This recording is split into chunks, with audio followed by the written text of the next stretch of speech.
Hello guys, welcome to my YouTube channel. तो 00M আমার channel. তো চলে আসলাম লাইভে। তো যাদের যাদের আমার ভিডিওগুলো ভালো লাগবে তারা অবশ্যই চ্যানেলটা সাবস্ক্রাইব করবে, লাইক কমেন্ট এবং শেয়ার করবে। তো অনেক এক বছরের অপেক্ষার পর চলে আসলো দুর্গাপুজো। সেই কবে থেকে মানুষ কেনাকাটা শুরু করে দিয়েছে, মনের আনন্দে পুজো আসছে এক বছর পরে। আর কয়েক ঘন্টা পরেই শুরু হয়ে যাবে মহালয়া। আগে মানুষ এই মহালয়া দেখার জন্য কি আগ্রহের সঙ্গে রেডিও কিনতো। প্রত্যেকের বাড়িতে কিছু থাকার না থাকে একটা করে কিন্তু রেডিও থাকবেই। সেই ভোর 5টার সময় রেডিও চালিয়ে দিয়ে শুনতো মহালয়া। কি সুন্দর লাগতো শুনতে, সত্যি অপরূপ সেই সুর। আর কি ভালোই না লাগতো রেডিও মহালয়া শুনতে। এখন তো সেই রেডিও আর চোখেই পড়ে না, হয়তো কোনো এক বাড়িতে থাকলেও থাকতে পারে, কিন্তু এখন প্রত্যেকের ঘরে ঘরে এসে গেছে টিভি।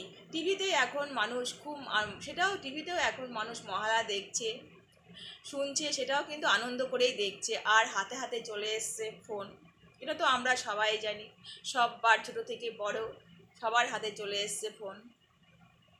এই পুজোতে কিন্তু খালি মানুষ মানুষ জাতি আনন্দ উৎসবে মেতে ওঠে না, এই পুজোতে কিন্তু পশুরাও কিন্তু আনন্দে মেতে ওঠে। তো আমরা তো জানি যে মা দুর্গার বাহন কিন্তু সিংহ, পশু। সেও কিন্তু একটা পশু।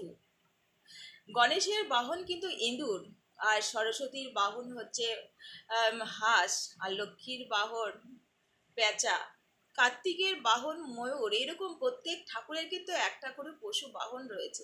তারাও কিন্তু আনন্দে মেতে ওঠে এই মহালয়াতে। তারা ভাবছে আমরা মা দুর্গার সঙ্গে পুজো পাবো, আনন্দ পাবো, যাবো ঘুরতে, যাবো মা দুর্গার সঙ্গে। তারাও কিন্তু আনন্দে মেতে ওঠে, মানুষের সঙ্গে পশু পাখিরাও কিন্তু আনন্দে ওঠে, সেটা কিন্তু আমরা সবাই জানি এবং দেখতেও পাই। মা দুর্গার সঙ্গে একটা করে পশু বাহনকে রেখে দেওয়া হয় এবং তাদেরকেও কিন্তু পুজো করা হয়। তো গাইজ, যারা যারা আমার ভিডিওগুলো দেখছো অবশ্যই লাইক কমেন্ট শেয়ার করবে, তাহলে আমার ভিডিও করতে আরও ভালো লাগবে। গাইজ, তোমরা সবাই আনন্দ করো, কেনাকাটা করো, মহালয়া দেখো এবং পুজো দেখো। ওকে, আবার আসবো লাইভে।